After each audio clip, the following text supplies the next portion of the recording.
Welcome to Madasaling Pinoy, your prayer partner. Ngayon po ay Biyernes ng ikatlong linggo sa karaniwang panahon.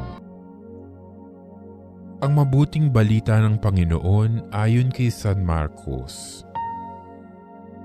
Noong panahong iyon, sinabi ni Jesus sa mga tao, ang paghahari ng Diyos ay maitutulad sa isang naghahasik ng binhi sa kanyang bukid. Pagkatapos niyon, magpapatuloy siya sa kanyang pang-araw-araw na gawain. Tutubo at lalago ang binhi nang hindi niya nalalaman kung paano. Ang lupa'y siyang nagpapasibol at nagpapabunga sa mga pananim. Usbong muna, saka uhay na pagkatapos ay mahihitik sa mga butil. Pagkahinog ng mga butil, agad itong ipagagapas sapagkat dapat ng anihin.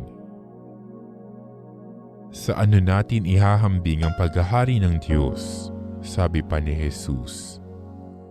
Anong talinhaga ang gagamitin natin upang ilarawan ito? Tulad ito ng butil ng mustasa na siyang pinakamaliit sa lahat ng binhi. Kapag natanim na at lumago, ito'y nagiging pinakamalaki sa lahat ng puno ng gulay.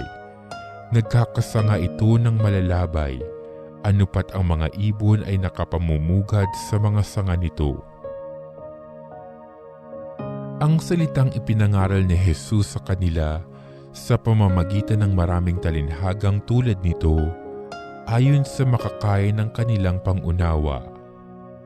Hindi siya nangaral sa kanila nang hindi gumagamit ng talinhaga. Ngunit ipinaliwanag niya ng sarilinan sa kanyang mga alagad ang lahat ng bagay. Ang mabuting balita ng Panginoon.